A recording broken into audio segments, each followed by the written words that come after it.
going on, my super fam? And so in the past week, the whole Genshin Impact community has always been going like Dehya this, Dehya that. Poor Dehya, I really hope that after her official release, she's in a lot better position then. But Dehya isn't the only new character coming in patch 3.5. What about our lovely Mika? There isn't too much talk surrounding our new, lovely and interesting character Mika right here, which is why today we're going to be having a video looking into basically his pre-release information. We're supposed to be the best supporting character for our Eula, but for some reason Hoyoverse just literally forgot about her in patch 3.5. So I guess Eula fans out there, we're just going to be basically preparing for Mika beforehand. Now guys, in patch 3.5 I know there's going to be a lot of character coming back, and if you're feeling that you're still limited on Primogems, then in collaboration with Primogems Bargain, we're doing a 6,480 Primogems pack giveaway once patch 3.5 comes live. So if you're new to the channel, be sure to subscribe and join my Discord server to not miss out on the giveaway. I hope that this will give you a better chance of getting the character that you want. And so with that, let's just dive into the video. So basically, how does Mika kit work? It's gonna be a poem character that has also access to some different kind of weapons as well. There's gonna be his crossbow and what looks to be a little bit like a catalyst weapon that he's holding during his burst as well, which is interesting. With Mika, you're basically never gonna be touching his normal attack. It's just gonna be there to showcase his animation. The good thing with Mika starts from his E skill. So basically what his skill does is that first of all, whenever it hits an opponent, he will provide your whole team an attack speed bonus. Now guys, the interesting here is that it is saying only attack speed. I'm not seeing a normal attack speed anywhere, so I'm not really sure if this is going to be an entire attack speed bonus, not just normal attack, because between that it does make quite a huge difference. However, most likely this is going to be increasing normal attack speed only. Skill also has a tap option where it's going to be firing off a flow frost arrow that can pierce through opponents and deal cryo damage. There's also a hold option where it's going to be firing off what's called Rhyme Star Flare at them, dealing cryo damage, but when it hits it's also going to be exploding, launching Rhyme Star shot, hitting a maximum of another 3 opponents. What's good about Mika's skill is that his duration is 12-second uptime and with a 15-second cooldown, so it's actually a pretty good uptime with very low cooldown. You're basically going to have a lot of uptime with minimum rotation requirements when using Mika's skill. His burst is fairly simple as well. Basically it works similar to Chi-Chi's skill where you're going to be activating his burst and then your active character is going to be healing while dealing damage, and Mika burst is going to be healing you once every 2.5 seconds basically. It does have an uptime of 15 seconds with an 18-second cooldown. 70 energy requirement is not too high, but also in the range of you are going to be needing to invest quite a bit into his energy recharge in order to keep up his burst constantly. However guys, the true value of Mika actually comes when it hits his passive talents. For his first passive talent, basically what it does is that after he uses his skills, it will provide your characters what's called a detector stack, where each stack is going to be increasing your character physical damage by a 10%. Now this will depend on the number of hits your E skill was able to hit. So basically if the Rhyme Star shot of your E skill hit an additional of 2 opponents, you're going to be getting an extra 2 stacks off of that. And at first the maximum stacks you can have off of Mika's E skill is going to be 3 stacks, so in other words a maximum of 30% physical damage increase. For a second passive talent, what it basically does is that if your on-field character is under the effects of his E skill attack speed increase alongside with his burst healing buff, and whenever you do a critical hit from their attack, you're going to be getting an additional 1 stack of detector from Mika. So basically guys, in other words, this is giving him an extra stack for his physical damage bonus, and that's going to be a total of 4 stacks for you, or in other words a 40% physical damage increase. So overall guys, I would say that Mika has a very interesting kit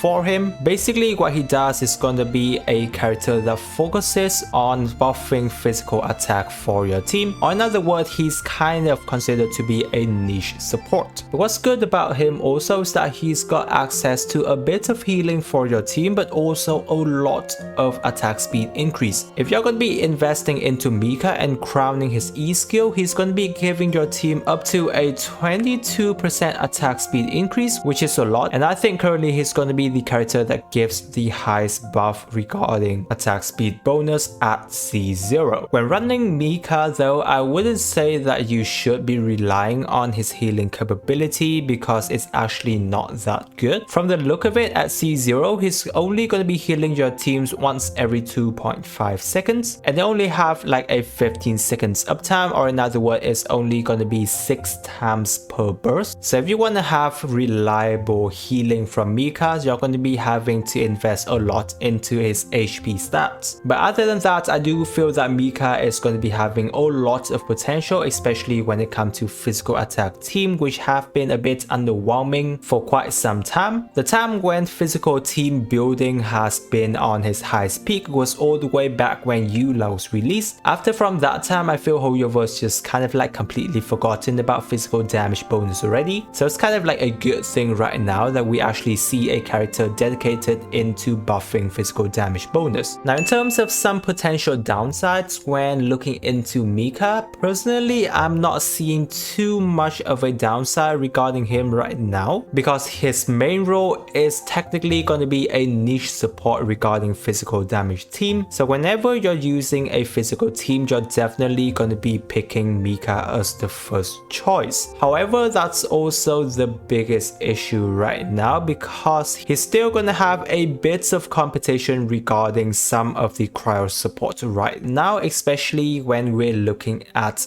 Dehya. Before, she has always been one of, if not the best support whenever you're using a Eula or physical team, because Dehya is just so good with healing capability alongside with her really good shield. Not to mention, she can have a lot of different weapons to use as well. If you have like an elegy bow on your account, Dehya can make use of that really well to give your team a lot of buff from that. Or from her capabilities of using a sack bow or a Favonius bow, she has the ability to help your team a lot with energy restoration, especially from the fact that Eula is a character that is super energy hungry. Other than that, we still have Rosaria, who's decently good at not just helping out with sub DPS damage, but also she's good with buffing cryo and physical team. But from the looks of his current kit information, I feel that Mika don't really have to worry too much about it, because when it comes to physical damage attack team, I have a very good feeling that Mika is gonna be the best choice that you want to choose. Other than that, guys, I don't really see much of a downside from Mika at this point in time, and everything from him looks pretty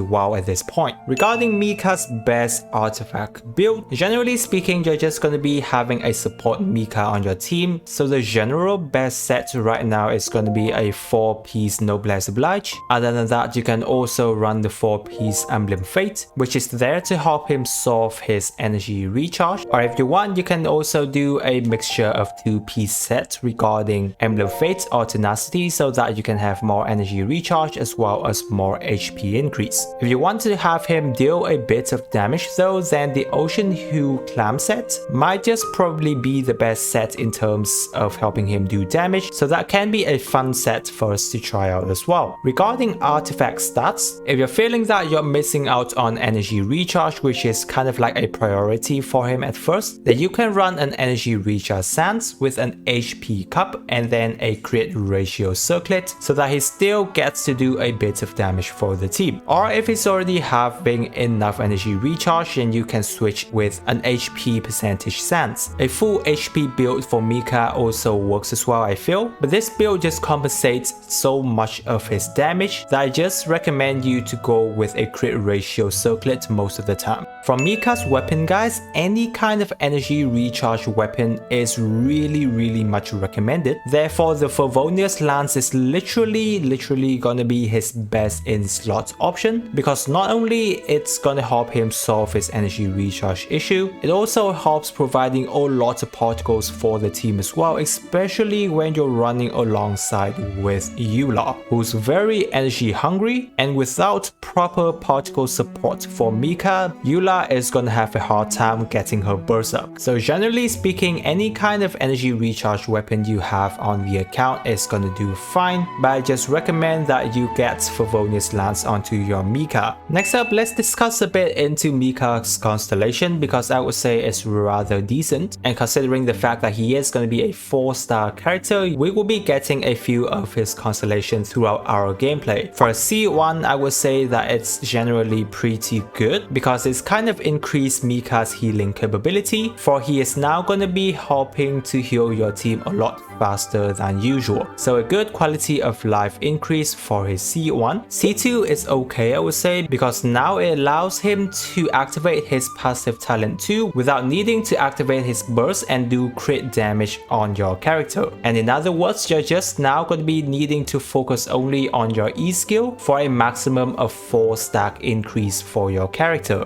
C4 basically give Mika an extra 15 energy whenever he restores your team, and then C6 is just really good by providing your character an extra 60% physical crit damage while also providing another detector stack for you, and now you're going to be getting a maximum of 5 stacks, or in other words a 50% physical damage bonus, which is a lot, guys. So overall his constellation is pretty decent to have. I would say that C6 is something that makes the biggest difference, and if you're lucky you're going to be getting his C6 pretty soon, but I feel that it's going to be quite some time before any of us actually gets our hand on a C6 Mika. So generally speaking, I would say that C0 Mika is a very good character already, and you don't really need to worry too much about his constellations. And so regarding Mika's team build, I feel that he's gonna have a lot of potential in different kind of team, because he does not just give physical damage bonus to the team, but the sole purpose of having attack speed increase alongside with healing is already giving him the capability of being on other team, not just on a physical damage team. But right now I would say that we're just going to be focusing on physical damage team mostly, in which obviously we're going to be seeing him on a Eula team. We're running him alongside with Eula, Zhongli, and an Electro character like Fisher would be very good, because the team is just going to be helping you cover a lot of things. Other than that, if you're still using physical damage Fisher, then Mika is a perfect fit for her as well, and you can run a team such as Fisher, Mika, Bennett, and Zhongli if you don't really mind using most of your good support character to be on this team. But I feel that this team is going to be seeing an absolutely high damage number, because everyone is focusing on buffing Fisher physical damage. Other than that, if you're using a physical damage Jean, then I feel that this is going to be a very fun team as well, especially if you have a C2 Jean where she naturally increases her own attack speed, and with Mika attack speed increase as well, we're seeing a pretty decent speed increase right here. And if you want, you can add in a Yun Jin as well, which has always been good with normal attack increase. And do remember, if you have a C6 Yun Jin, then she also increases your attack speed as well, which is kind of like you're going to be having a pretty fun time with attack speed increase team along in a Jin physical team build. And another character can be a Kuching physical build. We haven't seen a Kuching physical build in a very long time, because you know Kuching have a lot of access to different build, but Mika can be a character when it comes to our physical Kuching team build. So those I would say are the main teams I can think of having Mika in right now. If you can't really think of any other team, guys, do leave it down in the comment section. Mika is a character that I feel he's going to be having a lot of potential, and that is a really good thing, especially when it comes to physical attack, because physical team has not been seen for quite some time now, and I would love to see many different physical team comp build when Mika actually arrives. That's all I have to say regarding Mika pre-release information analysis right now. I hope that the video have been fun for you, and I'm really looking forward for Mika's arrival. Now guys, if you're still wondering which character you should pull for in patch 3.5 and can't really decide, then I have a very in-depth video going into that, and I know it's going to be very valuable for you. So be sure to check out the video right on top of the screen right now. If you're new to the channel guys, be sure to subscribe to not miss out on my future Genshin Impact video as well as our upcoming giveaway. I really appreciate you guys sticking with me till this part of the video, and with that I wish you a super day and I will catch you on my next video.